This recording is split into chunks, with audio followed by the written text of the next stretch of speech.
നമുക്ക് application submit ചെയ്യുന്നത് എങ്ങനെയാണെന്ന് നോക്കാം. ആദ്യം തന്നെ നമ്മൾ ഗൂഗിളിൽ കേരള PSCയുടെ വെബ്സൈറ്റ് ആക്സസ് ചെയ്യുക. ഞാനിപ്പോൾ ഇതിൽ കേരള PSC എന്ന് അടിക്കുമ്പോൾ വരുന്നത് അതിൻ്റെ നമ്മുടെ ഒറ്റത്തവണ രജിസ്ട്രേഷൻ പോർട്ടലിലോട്ട് എൻ്റർ ചെയ്യാനുള്ളൊരു ഇതാണ്. നേരെ കേരള PSCയുടെ വെബ്സൈറ്റിൽ ആക്സസ് ചെയ്ത് കഴിഞ്ഞാലും നമുക്ക് അതിൽ ഈ തുളസി ഈ കേരള PSC തുളസി എന്ന് പറഞ്ഞ ഇതിലോട്ട് എൻ്റർ ചെയ്യാൻ പറ്റും. അതിൻ്റെ സൈഡിൽ യൂസർ ഐഡിയും പാസ്വേഡും എൻ്റർ ചെയ്ത് അതിൻ്റെ താഴെ കൊടുത്തിരിക്കുന്ന ആക്സസ് കോഡ് കൂടെ കറക്റ്റായിട്ട് എൻ്റർ ചെയ്ത് ലോഗിൻ എന്ന ബട്ടണിൽ ക്ലിക്ക് ചെയ്യുക. അപ്പോൾ നമ്മുടെ പ്രൊഫൈലിലോട്ട് നമുക്ക് ലോഗിൻ ചെയ്യാനുള്ളൊരു ഇതാണ്. ഇതിൽ നമ്മൾ രജിസ്റ്റർ ചെയ്ത മൊബൈൽ നമ്പറും ഇമെയിൽ ഐഡിയും അതിലോട്ട് ഇവർ OTP സെൻഡ് ചെയ്യും. ആ വരുന്ന OTP താഴെ കൊടുത്തിരിക്കുന്ന കോളത്തിൽ എൻ്റർ ചെയ്യുക. അത് എൻ്റർ ചെയ്തതിന് ശേഷം അതിൻ്റെ താഴെ വെരിഫൈ OTP എന്നൊരു ഓപ്ഷൻ ഉണ്ട്. അത് ക്ലിക്ക് ചെയ്ത് കഴിയുമ്പോൾ നമ്മുടെ പ്രൊഫൈൽ ഓപ്പൺ ആവും. അതിൽ notifications apply for A post എന്നൊരു ഓപ്ഷൻ കാണാം. അതിൽ ക്ലിക്ക് ചെയ്ത് കഴിയുമ്പോൾ നിലവിലുള്ള നോട്ടിഫിക്കേഷൻസ് ഒക്കെ കാണാൻ പറ്റും. സ്റ്റേറ്റ് വൈഡ്, ഡയറക്റ്റ്, ജനറൽ എന്നതിൽ ക്ലിക്ക് ചെയ്ത് കഴിയുമ്പോൾ കുറേ വേക്കൻസി നോട്ടിഫിക്കേഷൻസ് നമുക്ക് കാണാൻ പറ്റും. അതിൽ സ്റ്റാഫ്നെസ് ഗ്രേഡ് ടു മെഡിക്കൽ എഡ്യൂക്കേഷൻ എന്നതിൻ്റെ സൈഡിൽ ചെക്ക് എലിജിബിലിറ്റി എന്നൊരു ഓപ്ഷൻ കാണാം. അതിൽ ക്ലിക്ക് ചെയ്യുമ്പോൾ നമ്മൾ എലിജിബിൾ ആണെങ്കിൽ അപ്ലൈ നൗ എന്ന് കാണിക്കും. ആ അപ്ലൈ നൗവിൽ ക്ലിക്ക് ചെയ്ത് കഴിയുമ്പോൾ വേറൊരു വിൻഡോ ഓപ്പൺ ആവും. അതിൽ നമ്മുടെ പ്രൊഫൈലിൽ കൊടുത്തിരിക്കുന്ന ഏതൊക്കെ ക്വാളിഫിക്കേഷൻസ് വെച്ചാണ് നമുക്ക് ഈ പോസ്റ്റിലോട്ട് അപ്ലൈ ചെയ്യാൻ സാധിക്കുന്നത് എന്ന ഒരു വിൻഡോയാണ്. അത് വായിച്ച് നോക്കിയിട്ട്, അതായത് നമ്മുടെ ക്വാളിഫിക്കേഷൻസ് ഏതൊക്കെയാണോ മാച്ച് ആവുന്നത് അതിന് കറക്റ്റായിട്ട് അവർ ടിക്ക് ഇട്ടിട്ടുണ്ടാവും. മാച്ച് ആവാത്ത ക്വാളിഫിക്കേഷൻ ആണെങ്കിൽ അവരതിന് ക്രോസ് മാർക്ക് ഇട്ടിട്ടുണ്ടാവും. അപ്പോൾ ഏതാണ് നമ്മുടെ മാച്ച് ആവുന്നതെന്ന് നോക്കി അതിൻ്റെ സൈഡിൽ അപ്ലൈ യൂസിങ് ദിസ് ക്വാളിഫിക്കേഷൻ എന്ന ഐക്കണിൽ ക്ലിക്ക് ചെയ്യുക. അപ്പോൾ പുതിയൊരു വിൻഡോ ഓപ്പൺ ആവും.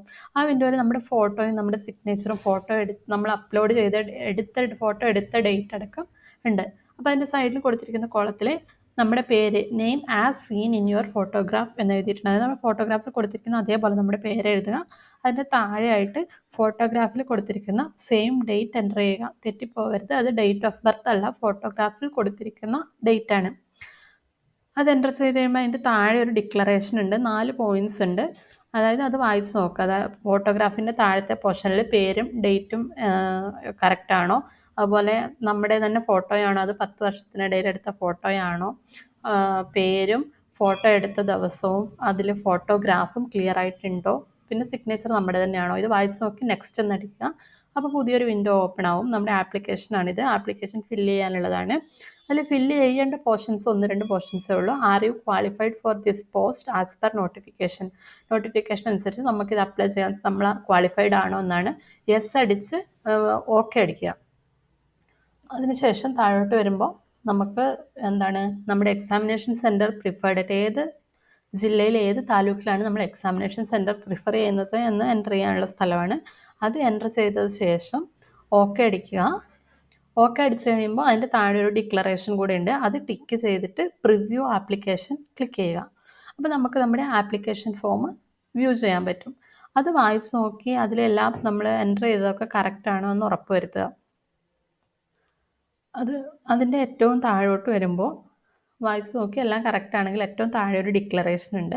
ആ ഡിക്ലറേഷനിൽ ടിക്ക് ചെയ്ത് സബ്മിറ്റ് ആപ്ലിക്കേഷൻ എന്ന ഓപ്ഷനിൽ ക്ലിക്ക് ചെയ്യുക. അങ്ങനെ സബ്മിറ്റ് ആപ്ലിക്കേഷൻ അടിച്ചു കഴിയുമ്പോൾ നമ്മുടെ ആപ്ലിക്കേഷൻ ഓട്ടോമാറ്റിക്കലി സബ്മിറ്റ് ആവുന്നതായിരിക്കും.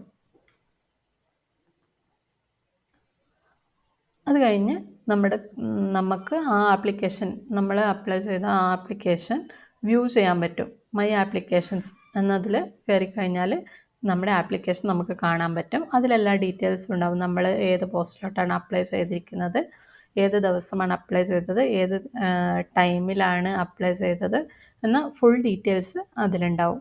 അപ്പോൾ അത് കഴിഞ്ഞിട്ട് ലോഗ് ഔട്ട് ചെയ്യുക. എത്രയും പെട്ടെന്ന് തന്നെ എല്ലാവരും ആപ്ലിക്കേഷൻ സമർപ്പിക്കുക.